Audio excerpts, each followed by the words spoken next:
கை கால்கள் வெளியே இருக்கா இல்லையா? இருக்கு. இந்த இன்னர் ஆர்கன்ஸ் அப்படிங்கிறதெல்லாம் நம்ம கட்டுப்பாட்டில் செயல்படுதா? அதுக்கு வந்து நம்ம பிள்ளைங்க 6வது பள்ளிக்கூடத்திலே சொல்லி கொடுத்துருப்பாங்க. இன்வாலண்டரி, தானா இயங்கும் இன்வாலண்டரி ஃபங்க்ஷன் சொல்லியிருப்பாங்க. கரெக்டா?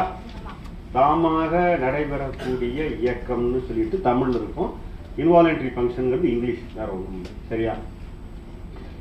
அப்போ என்னுடைய உள்ளுறுப்புகள் எதுவும் என்னுடைய கட்டுப்பாட்டில் செயல்படாது. இதுவே இப்ப இந்த கை கால்லாம் இருக்கிறது அப்படியா? இது மாதிரியா? சூப்பர். நீங்க தான் எல்லாருமே பெரிய கற்பூரவாதிகள் படிச்சுன்னு தெரியும். ரைட்டா? அப்போ என்னுடைய கைகளையும் கால்களையும் நான் எதை வச்சு இயக்கிறேன்? அறிவு வச்சு இயக்கிறேன். இந்த அறிவை வச்சு இந்த ஹார்ட்டையும் லங்ஸையும் கண்ட்ரோல் பண்ண முடியுமா? சூப்பர்.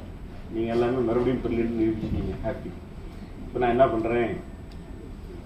காப்பி குடிக்காம வந்துட்டாடா, டீ குடிக்காம வந்துட்டாப்பா சரவணா, ஒரு நிமிஷம் குடிச்சிட்டு போனேன். டீ கடைக்கார வெளியே கூப்பிட்டாங்க.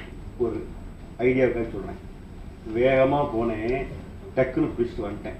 வேகமா போயிட்டு வேகமா வந்து உட்கார்ந்தேன். என்ன ஆகும்? கொஞ்சம் படபடன்னு இருக்கும், கொஞ்சம் வேக்கும், மூச்சு மேல் மூச்சு கீழ் மூச்சு வாங்கும். இதெல்லாம் நடக்குமா? இதெல்லாம் நடக்கும். அப்படி வாங்குதுன்னு வச்சுக்குவோம். நாம நிறைய கதைகள் கேட்டுருக்கோம்.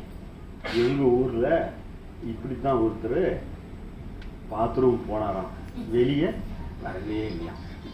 நைட்டு சாப்பிட்டு படுத்தாராம், எலும்பலையாம்.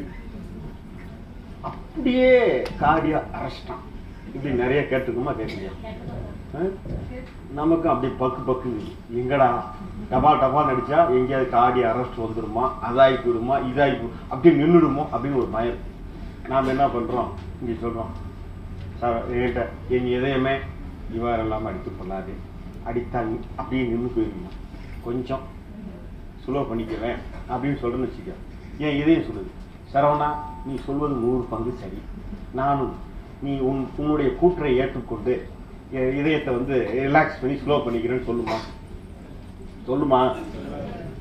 நான் கெஞ்சனாலும் சரி, கதறினாலும் சரி, என்ன பண்ணாலும் அது அது போக்கில் தான் செயல்படுமோ தவிர நம்மளுடைய எந்த பேச்சையும் அது கேட்கவே கேட்காது. இது எப்ப இருந்து கேட்காதுன்னா, பிறந்ததுல இருந்து கடைசி அது வரையில் இது நான் ஸ்டாப்பா நடைபெறுகிறது. புரியுதா? புரியலையா? ஆனா இந்த கை கால்கள்லாம் அப்படி கிடையாது. நீங்க காத்தால இருந்து கொஞ்ச நாள் அதிகமா வேலை செய்யறீங்கன்னு வச்சுக்கோங்க, நைட் ஆகும்போது என்ன சொல்றீங்க, நீ ஒன்றும் முடியலப்பா, உடம்பெல்லாம் பெரிய